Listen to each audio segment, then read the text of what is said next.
Atos dos Apóstolos mostra uma igreja cheia do Espírito. Nos 28 capítulos de Atos, você tem isso. Especificamente no texto que nós vamos ler hoje, isso fica muito mais forte. Para situar o texto de hoje é a continuação do texto da semana passada. Na semana passada, nós vimos Pedro pregando no Pentecostes e explicando o que tinha acontecido, a descida do Espírito.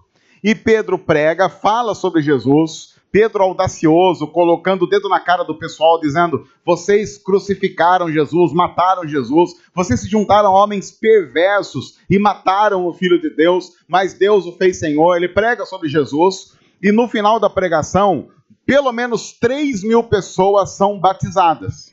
E aí vem a seguinte pergunta: tá, acabou ali a reunião do Pentecostes. Aí esse pessoal foi para casa. E o que virou esse pessoal? Porque o pessoal simplesmente podia ir para casa e falar assim: ah, beleza, agora vida que segue, vamos continuar vivendo do mesmo jeito. Mas não foi isso que aconteceu. Esse pessoal que estava em Pentecostes, esse pessoal que ouviu a palavra do Senhor, esse pessoal que foi cheio do Espírito Santo, voltaram para casa e começaram a viver de uma forma totalmente diferente. Não apenas a vida comum que nós vamos levando todos os dias, mas também a vida como igreja. E o texto que nós vamos ver hoje, que está em Atos, capítulo 2, a partir do versículo 42 até o 47, mostra como era a vida desse pessoal que foi cheio do Espírito Santo. Nós vamos para esse texto porque nós temos muitas coisas para aprender sobre ele nessa noite. E o texto então começa dizendo assim, em Atos 2, versículo 42. Eles quem? O pessoal que foi batizado, aqueles que creram, aqueles que estavam se convertendo. Esse pessoal que estava começando a igreja. Lembre, nós estamos falando de uma igreja cristã que não está dando os primeiros passos. Ela é recém-nascida. No máximo, ela está engatinhando. Muitos desses aqui não tinham tantas informações históricas sobre Jesus. Eles tinham ouvido falar, alguns, outros tinham um conhecimento um pouco mais próximo, alguns até pouco tempo achavam que Jesus era apenas alguém que veio falando umas coisas loucas e que o pessoal crucificou porque tinha que crucificar mesmo. No entanto, esses que agora recebem o Espírito Santo, conseguiram compreender que Jesus é o Filho de Deus, o Messias da história, eles passaram a viver de uma maneira diferente. E diz assim: eles se dedicavam ao ensino dos apóstolos e à comunhão, ao partir do pão e às orações. Esse começo do texto é importante pelo seguinte: quando você olha para Atos 2, teve o Pentecostes, o Espírito desceu. E aí teve o milagre das línguas, ou do ouvido, dependendo de como você vai ler o texto. Acontece que muitas pessoas de muitas nações ouviram a pregação do evangelho na sua própria língua. E isso aconteceu, segundo a própria Bíblia, depois que eles estavam reunidos naquele lugar, e aí línguas de fogo caíram sobre cada um daqueles que estavam ali reunidos. Nós precisamos assumir que foi um milagre daqueles milagre bom. Porque se você está reunido e você vê línguas de fogo caindo, fica uma coisa até meio que hollywoodiana, meio Steven Spielberg. Só que isso no primeiro século. Uma coisa nós estamos acostumados com tecnologia. Se nós estivéssemos aqui e de repente você visse línguas de fogo caindo, você ia pensar: oxe, o pessoal fez aqui um negócio aqui interessante. Será que é um holograma aqui? E hoje, dependendo, já tem show com holograma, não tem? Já tem vários shows que os caras ressuscitam cantor morto. Eu vi esses dias, chorei, uma coisa maravilhosa. Os Bee Gees, lembra dos Bee Gees? Na época de grande parte aqui dos irmãos e das irmãs, alguns não sabem, fazem ideia de quem são os Bee Gees. Os Bee Gees cantam aquelas músicas que a gente dança em casamento. Foi uma música de Bee Gees aí, só pra... Stay alive.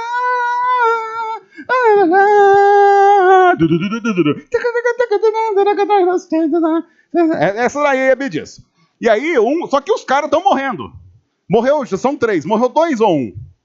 Alguém sabe dizer, assessores para assuntos de Bee Gees, os músicos aqui da igreja? Vocês estão ouvindo o quê? Anitta? E aí, o que eles fizeram? Fizeram um show e um dos que tinha morrido apareceu no holograma. E eles cantaram junto. Pô, uma choradeira, porque você imagina. Você tá lá, vocês são os irmãos que fazem a banda. De repente o irmão morre, aparece, vai fazer um show, aparece o irmão no holograma, dá uma choradeira. O pessoal já faz falsete, que é uma coisa. Nesse daí, então, era só falsete e o pessoal cantando.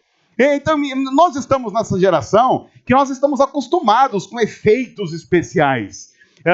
Essa semana passada em casa, as minhas filhas, e muitos vão lembrar, assistiram um filme que, para mim, é um clássico.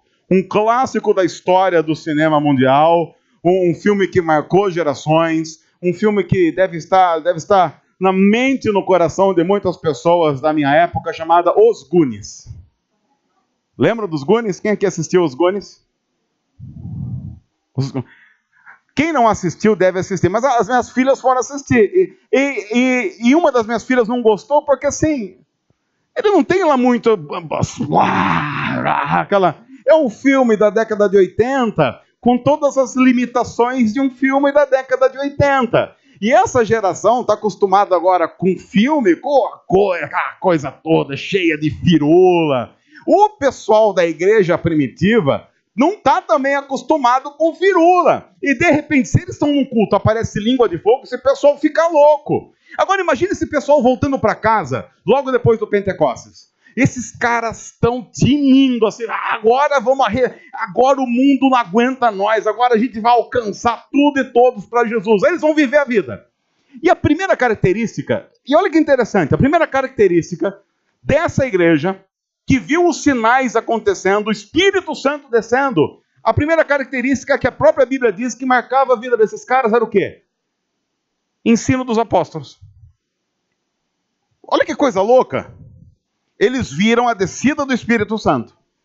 Poderia muito bem ser uma igreja, a partir de agora, movida pelos sinais e maravilhas, pelo frenesi, pela emoção, o pessoal querendo dar uma arrepiada, o pessoal querendo dar uma retetezada, alguma coisa assim, qualquer coisa que a gente está acostumado a ver em nosso país. Mas não, a Bíblia diz que a primeira característica marcante dessa igreja, que foi cheia do Espírito Santo, era o ensino dos apóstolos. E tem mais. Eles tinham comunhão, então eles tinham ensino, eles tinham vida em comum, eles partiam o pão, que era a celebração da ceia, como Jesus tinha instituído, e oração.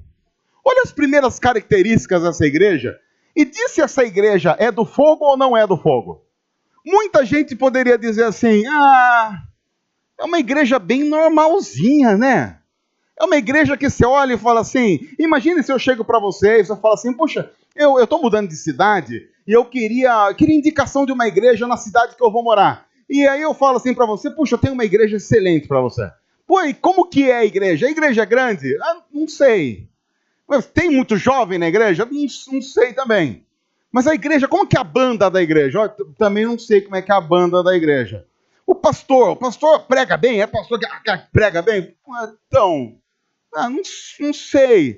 Mas olha, é uma igreja que eu poderia dizer para você que é uma igreja que eles são muito sérios no ensino. Eles são muito sérios no ensino.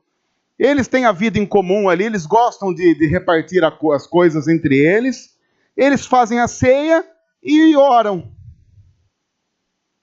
Pensa em você indo para uma nova cidade e recebendo indicação dessa igreja.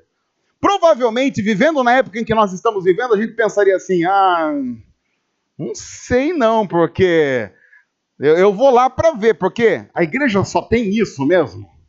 Não tem nada mais do que isso, é só isso que a igreja tem, ou você sabe mais alguma coisa? O local lá, por exemplo, que eles se reúnem, é um local legal? Como é que é?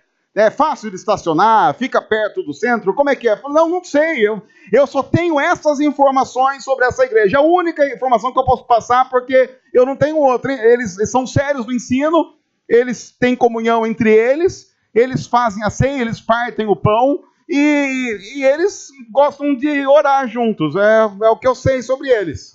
Tem muita gente vivendo na época que nós vivemos que diria assim, eu estava pensando em algo mais. Eu queria alguma coisa a mais para mim, porque eu estou precisando de uma igreja, sabe, que me dê uma energizada. Eu estou precisando de uma igreja que seja uma coisa mais... Você entende o que eu estou falando? Aí eu penso, sim, eu entendo o que você está falando. Você está querendo uma igreja que tem algumas coisas não bíblicas, porque aquilo que é bíblico não satisfaz. E aí nós estamos olhando para uma igreja, de Atos 2, cheia do Espírito, que a Bíblia está dizendo que essas características são características importantes dessa igreja, fundamentais dessa igreja, que deveriam ser características fundamentais e importantes de qualquer igreja, e nós vivemos numa época em que nós não buscamos mais isso numa comunidade de fé. Quando eu digo nós, pode ser que você não faça parte disso, mas pensa no país em que você vive. Pensa nas pessoas que você conhece. Pense no que elas buscam numa igreja quando vão frequentar uma comunidade. E aí nós olhamos para Atos 2, e o que eles têm? Eles têm o básico. Eles têm o básico. O texto, inclusive, continua. Todos eles estavam cheios de temor. E muitas maravilhas e sinais eram feitos pelos apóstolos. Todos os que criam mantinham-se unidos e tinham tudo em comum. Aí você fala assim, mas está vendo? Mas tem sinal. Muitos sinais eram feitos. Mas é interessante notar que muitos dos sinais feitos pelos apóstolos que estão relatados em Atos, muitos deles não acontecem em ambiente de culto, acontece no ambiente da vida sendo vivida. A gente vai olhar em breve para Atos 3, e Atos 3 tem um milagre feito pelos apóstolos que acontece na rua, na porta do templo. Era assim que os milagres aconteciam. Esses caras não iam para o culto esperando sinais. Eles iam para o culto, para a celebração, esperando o momento de partir o pão, de ouvir a palavra, o ensino dos apóstolos, de ter comunhão uns com os outros e orar uns pelos outros. Tudo aquilo que nós tratamos como algo simples e que, inclusive, não enche igreja no mercado religioso da fé que nós estamos em nosso país. No entanto, esses caras, a Bíblia diz, eram cheios de temor. Eu fiz essa pergunta de manhã e a resposta foi boa. Então, por favor, mantenha o nível da resposta do nosso culto da manhã. Eu queria perguntar algo para você. Quantos aqui concordam que a presença do Espírito Santo em nós é a presença do próprio Deus em nossa vida? Eu acho que esse é um ponto comum. A gente concorda, porque esse é um ponto fundamental da fé cristã. Tanto é que a Bíblia diz que nós somos templo do Espírito Santo. Deus habitando em nós, fazendo a obra em nós e através de nós, pelo Espírito Santo que agora está em nossos corações. A Bíblia diz, inclusive, que nós somos selados pelo Espírito Santo. Ou seja, a presença do Espírito Santo em nós é um selo em que Deus está dizendo, é meu. A presença do Espírito dada a nós é um selo de Deus dizendo, esse pertence a mim. Então, sim, a presença do Espírito é a presença de Deus vivendo em nós. E isso é bom demais. A gente tem que lembrar que se há um privilégio na vida, é esse. Porque se você tem algo valioso em casa, e eu não vou perguntar se você tem algo muito valioso em casa, para não colocar você em risco, onde é que você guarda o que você tem de muito valioso em casa? Você não guarda num lugar especial? Quer ver? Sei lá. De repente você faz aniversário e você... Vamos supor que no seu aniversário você ganhasse só chocolate. Aí você ganha assim, você ganha lá um chocolate... Vamos fazer no nível de chocolate, do chocolate... do chocolate...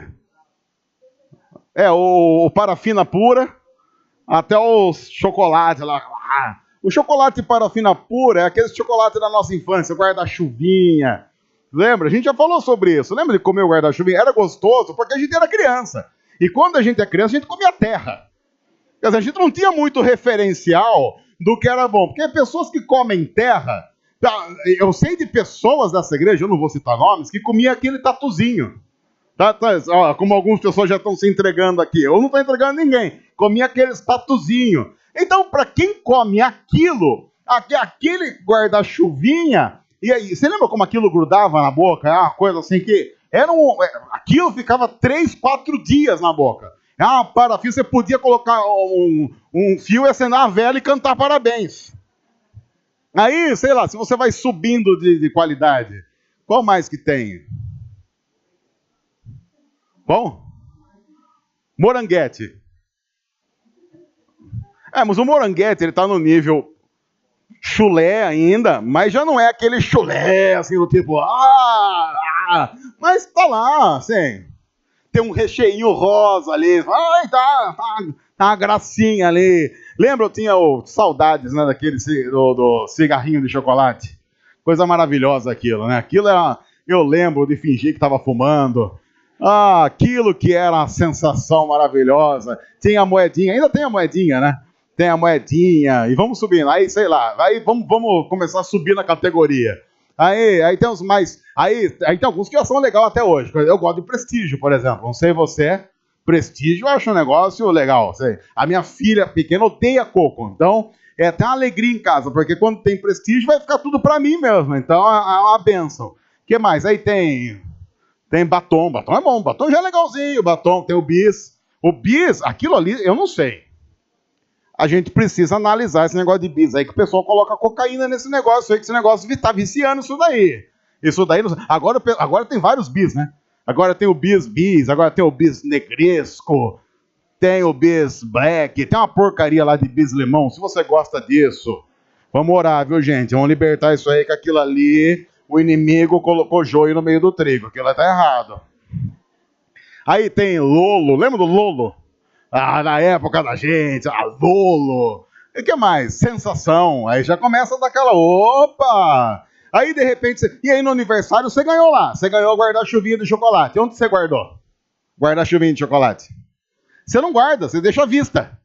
Tipo assim, vamos comer aí, pessoal. Aí você ganhou já o sensação. Aí você já guarda ali no armário da cozinha, deixa ali, não deixa à vista. Porque senão o pessoal... E aí alguém, de repente, comprou lá as trufas da Cacau Show pra você.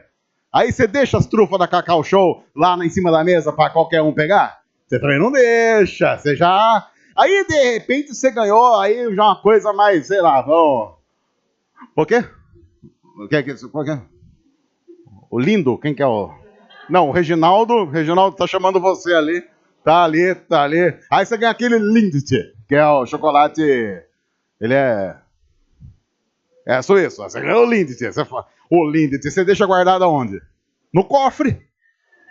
No cofre, você deixa ali, come um pedacinho. Aí você ganha lá, sei lá, uma caixa de bombom da Copenhagen. Você fala, opa, tem um outro, sei lá, tem um outro chocolate mais top aí. Nossa assessora para assuntos de chocolate top. É o melhor? Não tem mais melhor que esse. É raras, né? Ah, é? Minha benta essa. Agora, o Lindt você guarda onde? Você não guarda em qualquer lugar, porque você pensa assim, eu não posso deixar num lugar, tem que ter uma temperatura legal, porque assim, isso daqui derreter dá dó, isso daqui tem que guardar num lugar pra... E como é que você come, inclusive, o guarda-chuvinha? Você envia tudo na boca. O Lindt você faz o quê? Come um pedacinho. A guarda-chuvinha você engole. O Lindt você degusta. É igual a diferença entre sangue de boi e um Cabernet Sauvignon. Sangue de boi, você toma uma golada e vai, e depois o que sobrar faz sagu. Um Cabernet Sauvignon, você dá aquela, porque ele tem um buquê. Por quê? Porque aquilo tem valor. Aí vem Deus. Na categoria chocolate, o Espírito Santo, vamos combinar? Está na categoria que não dá nem para medir. Deus resolve guardar isso em qual recipiente? Em nós. Mas tem alguma coisa que não está batendo aí. Porque se o Lindt de chocolate eu guardo num lugar especial, vem o Espírito Santo, que é a presença do próprio Deus, morar em nós. Eu não sei, mas você há de convir que alguma coisa não está batendo aí. Então pensa no privilégio absurdo que é você poder dizer, eu sou templo do Espírito Santo. Mas também pensa na angústia. Porque de um lado significa, Deus habita em mim, através do Espírito Santo. Mas de outro lado também tem um outro lance. Deus está comigo 24 horas. então não tem nem como esconder nada dele. E se ele está dentro, ele não está vendo e não sabe apenas aquilo que eu faço publicamente. Ele conhece os meus pensamentos e as minhas motivações. Ele não apenas sabe o que eu faço, mas sabe por que eu estou fazendo o que eu estou fazendo. E aí me diz uma coisa, não diminui um pouco a sensação do privilégio e também fica uma assim... É legal ser templo do Espírito Santo, mas me parece que em alguns momentos isso pode ser profundamente indigesto. Essa coisa de comer o chocolate Lindt pode ser muito legal, mas se eu comer 1 quilo de uma vez, eu acho que mesmo sendo algo de muita qualidade, eu não sei como é que eu vou lidar com isso. E a Bíblia diz, nós somos cheios do Espírito Santo, e a Bíblia diz que esses caras que eram cheios do Espírito Santo estavam cheios de temor. A expressão, o Espírito está entre nós, é uma expressão assustadoramente graciosa. A expressão, o Espírito está entre nós, é uma expressão assustadoramente graciosa. O que nos faz lembrar que a liberdade que Deus nos dá não é a liberdade para a gente fazer o que quer fazer, mas é a liberdade para fazer o que a Bíblia diz. Funciona mais ou menos assim, sem o Espírito, eu tenho capacidade nenhuma de fazer o que Deus pede que eu faça. E com o Espírito, agora eu tenho a capacidade e a liberdade de obedecer a Deus. Lá em Romanos, Paulo diz que a presença do Espírito me torna agora escravo de Deus e não mais escravo do pecado. Veja, a Bíblia não diz que quando o Espírito enche o nosso coração, a gente passa a viver do jeito que quer. Não, a gente passa a não mais viver debaixo do domínio das trevas. E agora nós somos devotados ao nosso Deus. Esses caras entenderam isso, eles estavam cheios de temor. Maravilhas eram feitas, sinais eram feitos, e todos os que criam mantinham-se unidos e tinham tudo em comum. E aí o texto continua, vendendo suas propriedades e bens, distribuíam a cada um conforme a sua necessidade.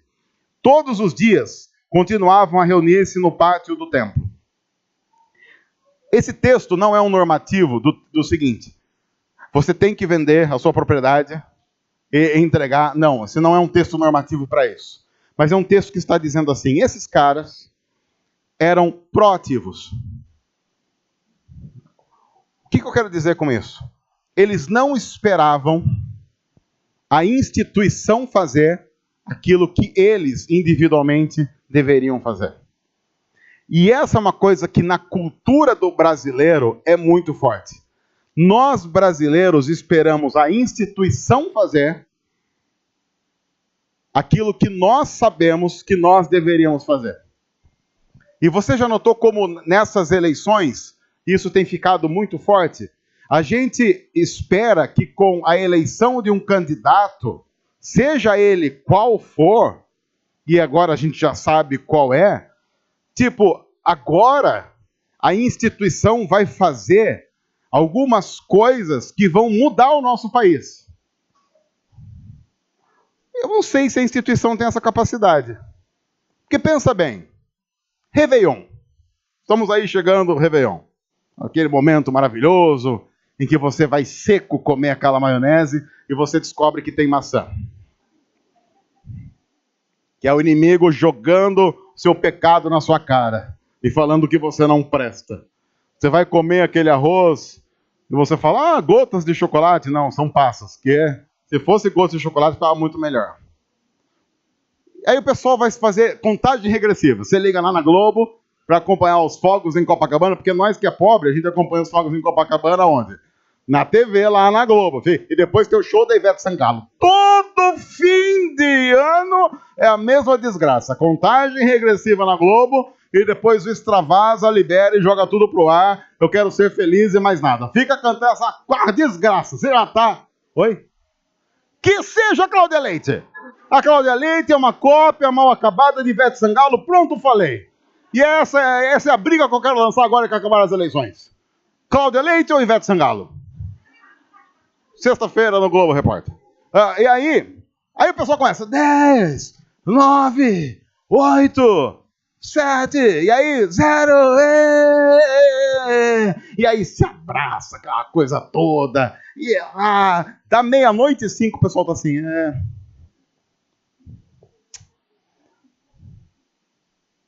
Então, né? Porque, o que mudou? Nada. O pessoal fala, não, porque agora, com a chegada de 2019, o que vai acontecer com a chegada de 2019? A chegada de 2019. O que muda de 31 de dezembro para 1 de janeiro? Então, porque, veja só. Nós tínhamos 2 candidatos lutando pelo segundo turno das eleições. Em janeiro, pensa janeiro, que aí o Bolsonaro vai lá assumir em janeiro. Aí sabe o que vai acontecer em janeiro? Vai chegar IPVA na sua casa. Não sei se você está sabendo disso. Porque vai chegar o IPVA lá, Mas, olha aí, agora já foi. Porque se o Haddad ganhasse, o que ia chegar na sua casa em janeiro? O IPVA também. E com o mesmo valor, inclusive. Vai chegar do mesmo jeito. Então as contas vão continuar chegando. O que muda? Muda nada. Aí o pessoal fala, não, mas o ano que vem é ano ímpar. Porque quando é ano ímpar, 2019, com ascendente em Libra, com conjunção em Capricórnio e descendente em Anta, não tem como dar errado. Aí o pessoal fala, agora o Bolsonaro ganhou. A gente já pode falar que agora o Bolsonaro ganhou. Mas, já disse isso aqui algumas vezes. Mudou o presidente. Tem um problema no Brasil, que é o povo. O povo dá ruim aí. Então, por que nós temos um governo historicamente corrupto? Porque um povo corrupto sempre elege os seus iguais. E nós, brasileiros, nós podemos falar de nós. Você conhece algum povo mais sem vergonha do que nós? Quem aqui trabalha com comércio e precisa de aprovação de poder público para qualquer coisa? Você não faz nada nesse país sem o quê? Sem uma maracutaia. A gente passou por esse processo de fazer o registro do estatuto da nossa igreja. Demorou um século para fazer, porque a gente não queria dar os 50 lá para fazer os negócios. Então aqui está a intervenção. Porque os caras não queriam. Com 50. Dá uns 200 ali que resolve o problema. É assim que funciona o nosso Brasil. E funciona porque o governo... Não, porque nós somos. Porque agora mudou tudo. Se a nossa esperança é essa, você vai ter sérias decepções em janeiro. Sérias decepções. Porque mudanças estruturais precisam acontecer em nosso país. E passa, inclusive, pela igreja. Esses caras, essa igreja, eles sabiam que não adianta a gente ficar esperando de cima para baixo. Porque de cima para baixo o movimento é muito lento. Então, eles viam necessidade e simplesmente agiam de acordo com a necessidade. Então, eles viam que tinha gente passando necessidade. O que eu posso fazer para resolver isso? Vende os bens, entrega para que as pessoas tenham o que comer, o que beber, o que vestir e onde morar. Eles faziam isso. Uma igreja cheia do Espírito é proativa. E eu quero dizer que uma igreja cheia do Espírito proativa não é uma igreja que espera a instituição fazer o que cada um dos seus membros pode fazer. Nós não podemos trazer para a igreja essa doença do nosso país em que nós ficamos esperando os nossos governantes fazerem exatamente aquilo que nós nunca fazemos. O câncer do nosso país é muito mais sério e profundo do que a gente possa imaginar. E nessas eleições, o pessoal comprou a cortina de fumaça. E digo isso agora com muita tranquilidade, porque isso aconteceu dos dois lados. Dos dois lados. Cortina de fumaça. Só que a hora que a poeira baixar, a gente vai olhar e vai falar assim, e agora? E agora, meu filho? Agora, minha filha? Vamos trabalhar. E quem sabe mudar a cultura corrupta do nosso país? Quem sabe?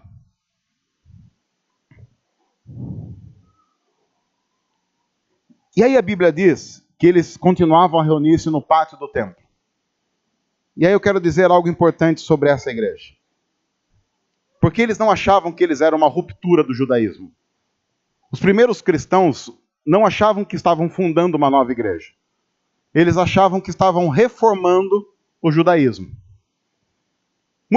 Alguns anos depois é que eles tiveram que romper com o judaísmo porque foram expulsos.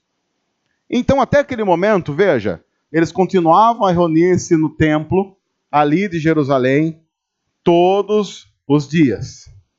Todos os dias eles faziam isso. E aí então o texto continua dizendo: partiam o pão em suas casas e juntos participavam das refeições com alegria e sinceridade de coração, louvando a Deus e tendo a simpatia de todo o povo. E o Senhor lhes acrescentava todos os dias os que iam sendo salvos. Eu quero dizer uma coisa para você. Esse é o melhor dos mundos. Veja, eles não acham que são uma ruptura do judaísmo. E qual é o centro da religião judaica? Jerusalém. E onde é que eles continuavam a reunir-se todos os dias? No templo, em Jerusalém.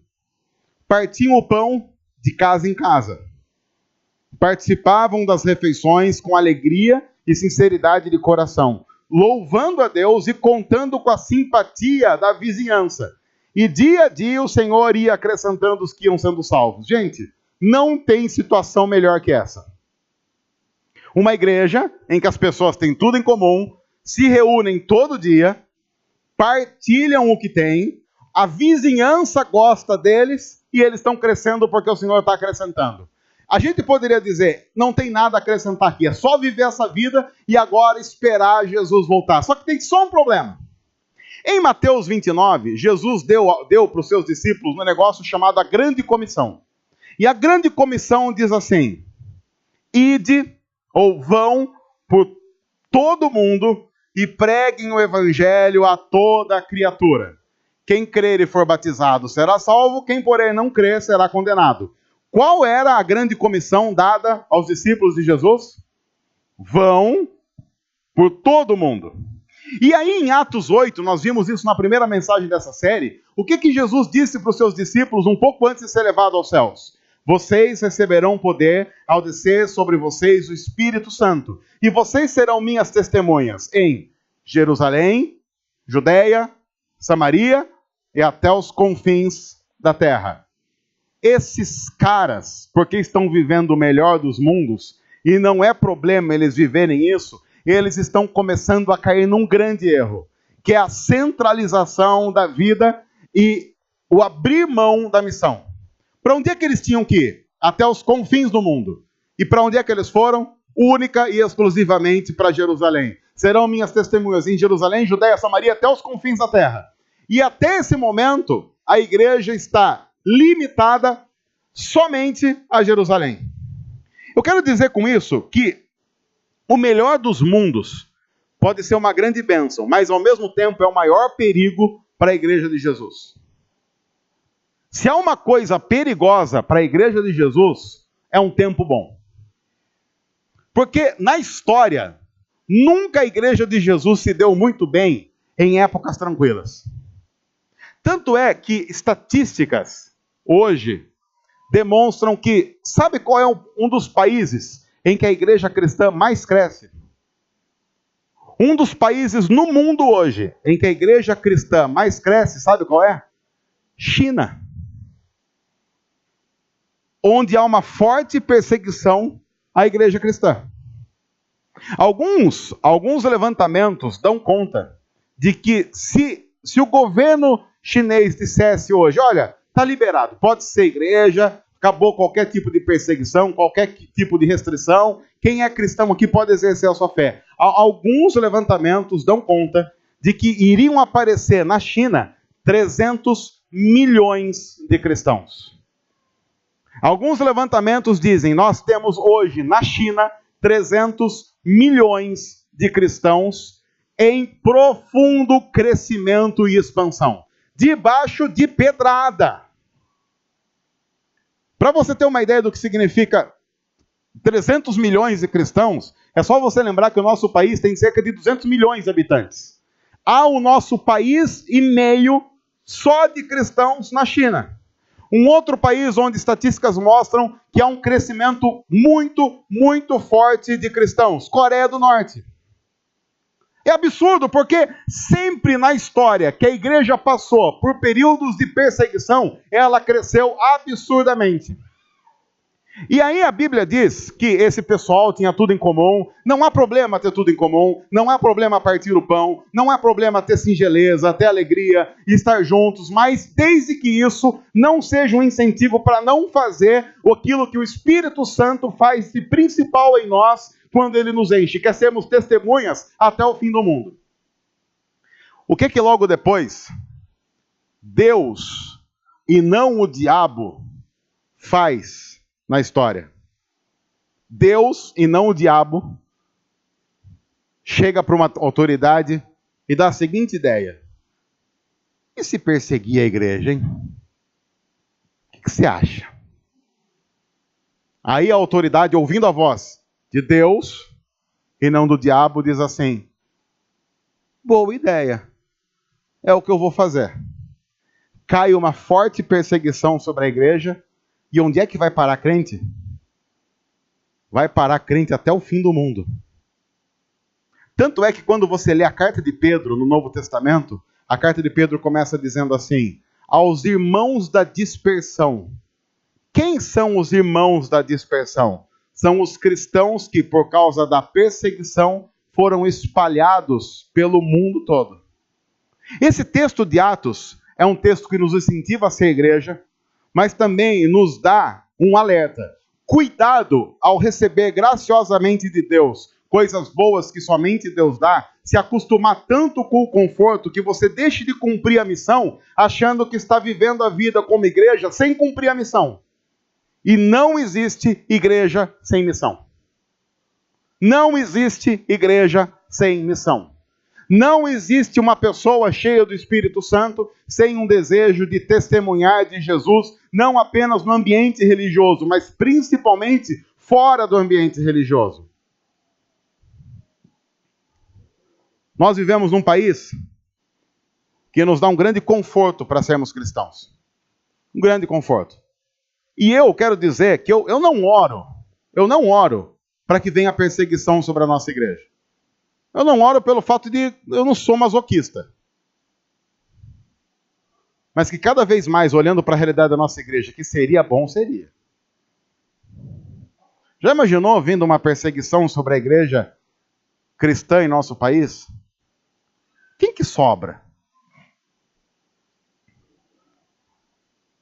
Agora imagine uma outra coisa, que ia ser interessante. Aí o cara que resolve lá ser autoridade para perseguir a igreja. Aí ele sai perseguindo a igreja. A hora que ele encontrar você, ele terá dúvida se você é cristão ou não? Do tipo, ele chega e fala: isso daí, tô olhando o jeito que ele tá vivendo aí, não dá para saber se isso aí é cristão ou não, hein? Agora, isso aí eu mato ou ele tá com nós? Aí o cara vai olhar a rede social. O cara vai falar assim: ah, não, esse daí eu não passo a faca no pescoço, eu dou a faca para ele e vamos junto. Imagine, sei lá, tudo vivendo, vem uma perseguição, o cara chega e entrega uma faca para vocês. Você fala: o que é isso? É para matar os crentes. Mas por que para mim? Porque você é dos nossos. Vamos arrebentar os crentes. Não, mas eu sou crente. O caralho foi boa. Vamos lá matar os crentes. Vai, vamos lá. Vamos matar os que são de verdade. Vamos lá. Não, mas eu sou crente. Aí o cara fala: mas você é crente mesmo? Sim, porque eu frequento a igreja. Não, mas o seu estilo de vida nos interessa. O seu a gente mantém porque é até bom. Não, mas eu frequento a igreja. Oi, mas eu não sabia que o pessoal já tinha colocado espião lá dentro. Em qual área a gente entra nessa parada toda? Nós precisamos fazer essa pergunta porque nós precisamos urgentemente de um país e de cristãos que levem o cristianismo a sério. Porque se há uma coisa que o nosso povo também é muito relaxado nas suas convicções. É muito relaxado. Nós temos convicções de conveniência. Nessas eleições, de um e de outro lado, quando você via as postagens, as pessoas postavam muito mais pensando no seu próprio bem do que no bem comum. Você viu um monte disso. Parecia muito mais que a eleição era para o síndico do prédio que a pessoa morava ou guarda do quarteirão que a pessoa morava, do que presidente da república de um país. E quero dizer uma outra coisa. Se você está com vontade de sair desse culto, ou se você está assistindo, está ouvindo isso, e está doido de vontade de pegar o resultado das eleições para tripudiar em cima daquele que perdeu, você não entendeu o papel cristão na história. Você não entendeu a cosmovisão cristã na história. Porque cristãos, historicamente, ao mesmo tempo que oram pelas autoridades, sempre amaram aqueles que as autoridades esqueceram. Na história, está cheio de casos. O cristão não é aquele que veste a camisa de um time ideológico para tripudiar em cima daquele que não ganhou e esperando que talvez ele seja varrido da face da terra. O cristão não é o que faz isso. O cristão é aquele que pacifica a sociedade. Porque sabe que não importa quem ganhe, como nós já dissemos nesse culto, Cristo é que reina. Cristo é que reina. E é triste notar que nessas eleições, para grande parte dos cristãos, ouvir falar que Cristo reinava era quase que uma encheção de saco. Porque não importa se Cristo reina, desde que o meu candidato ganhe. E se para o meu candidato ganhar, que Cristo vá às favas, que as favas vá. E isso aconteceu com a igreja de Jesus nessas eleições. Com todas as postagens e tudo que está acontecendo, todas as conversas, falas, quem mais perdeu nessas eleições, por mais triste que possa parecer, foi a igreja de Jesus. Jesus não perdeu, mas a igreja perdeu. Porque nós fizemos a opção de, nos últimos meses, abrir mão de falar de Cristo para falar dos ídolos que nós construímos nos últimos meses em nosso coração. E tem um problema. Baal nunca nos satisfaz. Quem se devotou a um ídolo, ou da direita ou da esquerda, a partir de amanhã precisa de um outro. E sabe quais são os ídolos que vão se levantar a partir de amanhã? De um lado, o ódio dos vencedores, e do outro, o escárnio dos que perderam. E se a igreja não entrar como pacificadora nesse processo, nós teremos sérios problemas. Que história é essa? Como a gente viu, gente dizendo de pessoas que perderam a amizade de anos por causa de política. Que história é essa? Que história é essa de falar que a partir de amanhã, quando você for escolher alguém para trabalhar ao seu lado, para estar próximo de você, você vai perguntar em quem ele votou? Porque dependendo em quem votou, você não quer essa pessoa ao seu lado? E choveu isso. Que história é essa? Eu consigo entender qualquer pessoa dizendo isso. Um cristão não pode dizer isso.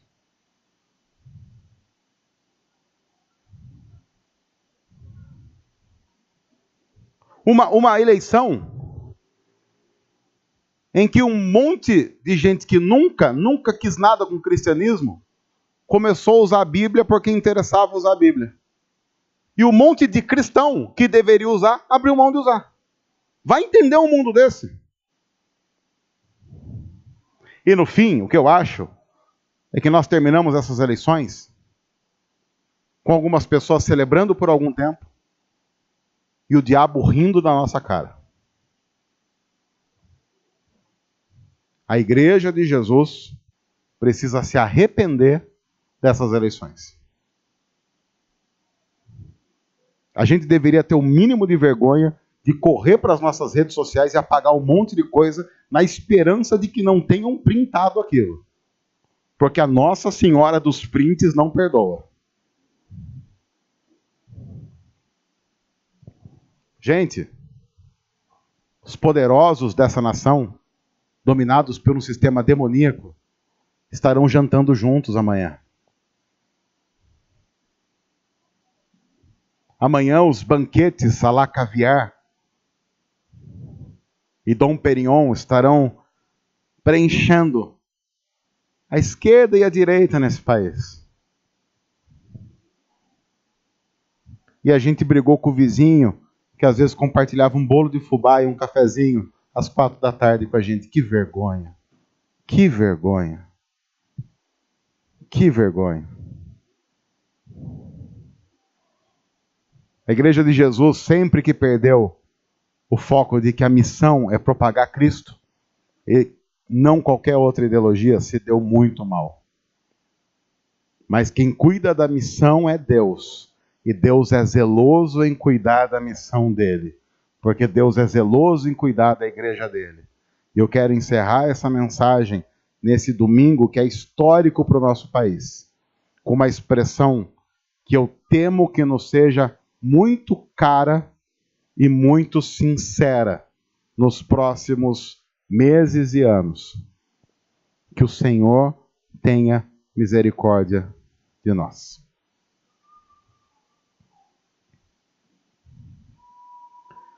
Daqui a pouco nós vamos participar da ceia.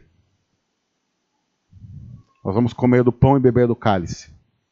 Quero lembrar você que está nesse culto e você que está nos assistindo e que participa da ceia na sua igreja. Você vai comer do pão, se você votou no Haddad, e que eleitor do Bolsonaro vai comer também. A gente vai partir o pão para eleitor dos dois lados. Se você votou no Bolsonaro, você vai comer o pão com quem votou no Haddad. E esse não é o pão da vitória. É o corpo de Cristo moído por nós. Nós não vamos beber o sangue dos nossos inimigos. Nós vamos beber do cálice da nova aliança, que dá sentido a uma nova história que não tem a ver com eleições, a não ser aquela eleição que Deus fez nos escolhendo antes da fundação do mundo. Essa é a que importa. Que o Senhor tenha misericórdia de nós. Senhor, obrigado por tua palavra. Obrigado pelos desafios profundos que ela nos traz. E que o Senhor nos ajude a viver de maneira corajosa os princípios da palavra do Senhor, até mesmo e principalmente quando eles vão contra os nossos princípios. Senhor, em nosso país há ódio dos dois lados. Há rancor dos dois lados. Há irmãos e irmãs que frequentam a mesma igreja se digladiando. Senhor, tem misericórdia de nós. E faz-nos compreender definitivamente que o que nos une a Cristo é superior a Fernando e Jair. Senhor, nos ajuda a entender isso. Porque milênios passaram e nós ainda brigamos por Jair e por Fernando.